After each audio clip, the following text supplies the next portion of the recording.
sore. Silakan duduk Ibu. Terima kasih. Ya. Ibu, perkenalkan saya Bidan Vera yang juga pada sore hari ini. Ada yang bisa saya bantu Ibu? Iya Ibu, ini saya ingin memeriksakan anak saya. Di area pantat anak saya itu kok warnanya kemerahan, dan juga di mulut anak saya itu muncul bercak-bercak putih Ibu. Oh iya, sebelumnya anak Ibu namanya siapa? Namanya anak Abu. Anak ayah, umurnya berapa? 14 bulan. 14 bulan. Jenis kelaminnya apa Bu? Perempuan Ibu. Perempuan ya Bu ya. Saya akan melakukan pengukuran tanda-tanda vital dulu ya Bu ya. Iya Ibu. Ini ya Bu. Ya, Ibu ini hasil dari pengukurannya. Anak Ibu normal ya Bu ya, suhunya 36,5, kemudian nadinya 110 dan respirasinya atau pernafasan 30 kali per menit. Ya, selanjutnya saya akan menjelaskan pendidikan kesehatan tentang ruang popok ya Bu ya, atau diaperas nanti sekitar 5-10 menit. Apakah Ibu bersedia? Bisa dia Ibu. Sudah siap ya Bu ya? Sudah. Saya izin untuk cuci tangan terlebih dahulu ya Bu. Iya, Ibu.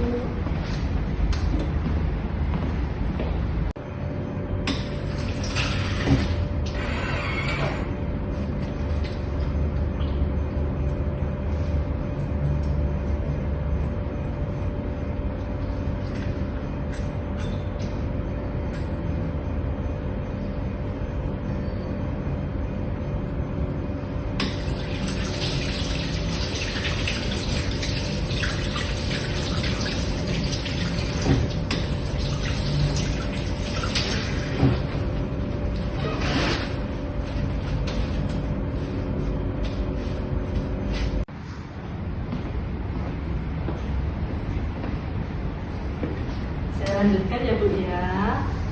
Jadi pengertian diaperas atau ruang popok itu adalah peradangan yang terjadi pada kulit daerah popok pada bayi, dan hampir sebagian besar bayi pernah mengalami masalah tersebut. Jadi Ibu tidak usah khawatir ya Bu ya. Kemudian ruang popok ini dialami oleh bayi berusia 4-15 bulan. Terus penyebabnya apa saja? Yang pertama karena kebersihannya yang kurang terjaga. Yang kedua sering buang air besar atau buang air kecil. Kemudian bayinya sedang mendapatkan antibiotik atau ibu itu mendapat antibiotik dari susunya atau air susu ibu ya Bu ya. Kemudian tanda-tandanya apa saja Bu? Tanda ruang popok itu yang pertama kemerahan pada area kulit yang terkena popok. Kemudian biasanya pada pantat, kemaluan hingga selangkangan bayi ya Bu ya. Nah, bagaimana caranya merawat atau membersihkan? Yang pertama, ibu harus selalu ganti popok apabila basah. Misal ada habis buang air kecil atau buang air besar, segera dilap, kemudian diganti popoknya ya Bu. Yang kedua, tidak dianjurkan untuk menggunakan tisu basah karena dapat menambah iritasi. Yang ketiga, gunakan air bersih untuk membersihkan area popok. Setiap kali ibu ganti popok ya Bu ya, langsung dibilas saja, tidak perlu digosok karena nanti bisa menyebabkan luka pada bayi, bisa lecet, bisa kemerahan gitu ya Bu. Kemudian setelah itu cukup dikeringkan dengan menekuk kulitnya secara lembut ya Bu, tanpa digosok, karena gosokan keras nanti bisa menyebabkan kerusakan kulit pada bayi. Dan hindari menggunakan popok terlalu kencang ya Bu ya. Terakhir, tidak disarankan menggunakan baby oil atau lotion untuk mengurangi ruang popok. Nah, selanjutnya saya akan menjelaskan tentang pencegahan ruang popok sendiri ya Bu ya. Pencegahannya apa saja? Yang pertama, ibu harus memilih jenis popok yang berbahan kain yang menyerap keringat. Yang kedua, sering mengganti popok bila basah. Yang ketiga, menjaga daerah kebersihan sekitar popok ya Bu ya. Terus apabila nanti keluhannya berlanjut seperti kemerahannya bertambah banyak, segera periksa ke vaskes terdekat ya Bu ya. Ibu sebelumnya penjelasan tentang ruang popok ini sudah paham? Ada yang perlu ditanyakan dulu? Tidak ada. Tidak ada ya Bu ya. Ya, terima kasih. Selanjutnya saya akan menjelaskan tentang keluhan pada bayi ibu yang kedua ya Bu ya. Itu namanya adalah oral thrush atau adanya infeksi jamur pada mulut bayi. Nanti sekitar 5-10 menit. Apakah ibu bersedia? Bersedia Ibu. Sudah siap ya Bu ya? Sudah. Saya izin untuk cuci tangan terlebih dahulu ya Bu. Iya, Ibu.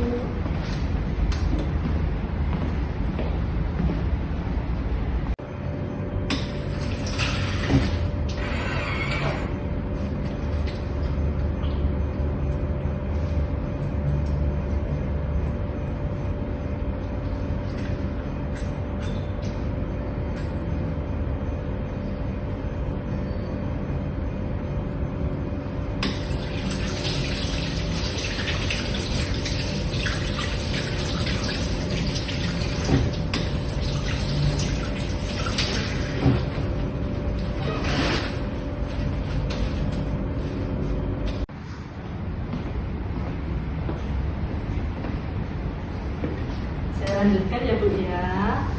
Bu, selanjutnya saya akan menjelaskan tentang keluhan pada bayi ibu yang kedua ya Bu ya. Itu namanya adalah oral thrush atau adanya infeksi jamur pada mulut bayi. Nah, pengertiannya sendiri itu oral thrush atau infeksi jamur yang ada di mulut itu disebabkan adanya jamur candida itu. Dan penyakitnya namanya candidiasis pada selaput, rendang mulut, biasanya pada mukosa dan lidah juga. Kadang-kadang di langit-langit bagian atas bayi dan mulut bagian bawah. Nah, gejala atau tanda-tandanya apa saja? Yang pertama, terdapat bercak keputihan pada mulut ya Bu ya, seperti bekas susu yang sulit dihilangkan. Yang kedua, bayi kadang-kadang menolak untuk menyusui atau minum. Yang ketiga, selaput pada mulut itu mengelupas ya Bu ya. Yang keempat, luka-lukanya yang putih-putih tadi itu semakin banyak pada selaput lendir mulut sampai bibir bayi terlihat memutih. Dan menyerupai bekas bekuan susu yang melekat dan biasanya kalau dihilangkan nanti akan berdarah ya Bu ya. Yang kelima, lukanya itu nanti berbentuk kayak benjol-benjol kecil gitu ya Bu ya.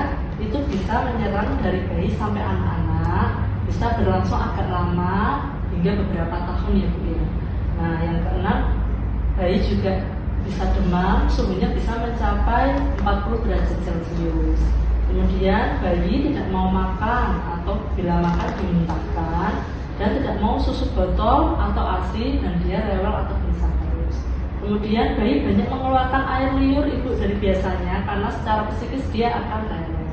Nah, upayanya apa saja agar terjadi oral thrush atau jamur pada mulut? Yang pertama, ibu bisa mencuci bersih botol atau dus susu yang digunakan. Caranya itu diseduh dengan air mendidih atau direbus hingga mendidih sebelum dipakai ya Bu ya. Yang kedua, bayi lebih baik tidak diberikan dot kempong karena apa? Selain dapat menyebabkan jamur pada mulut, juga mempengaruhi bentuk rahang.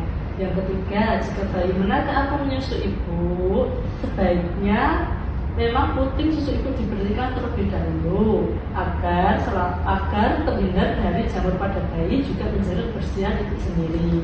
Kemudian yang keempat, sisa-sisa susu dalam mulut bayi itu bisa menyebabkan terjadinya jamur pada bayi atau oral thrush tadi ya Bu ya. Sebaiknya untuk menghindari, ibu bisa memberikan 1-2 sendok teh air matang untuk membilas susu tersebut supaya mulut bayi bersih ya Bu ya. Nah, cara merawat oral thrush bayi, jika bayinya sudah terkena oral thrush ini tidak usah bingung Bu. Yang pertama, ibu nanti cuci tangan dulu. Yang kedua, ibu bersihkan dulu jari-jari ibu, kemudian dibungkus dengan kain bersih. Nah, dibasahi dengan larutan garam ya Bu ya. Yang ketiga, perlu bantuan obat-obatan Bu, namanya adalah gentian violet. Dosisnya biasanya 0,25% atau 1 ml suspensi nystatin ya Bu ya. Kemudian kain yang habis digunakan untuk membersihkan jamur pada mulut tadi dibuang ya Bu ya. Kemudian bila jamur pada mulut bertambah banyak, segera periksa ke fasilitas terdekat ya Bu ya. Sampai sini apakah ibu sudah paham? Sudah Ibu. Apakah ibu ada yang ditanyakan? Tidak ada. Oh ya, baik. Terima kasih sudah berkunjung di klinik kami. Ya Bu ya, semoga ibu sehat selalu. Saya izin untuk mendokumentasikan pertemuan kita kali ini ya Bu ya.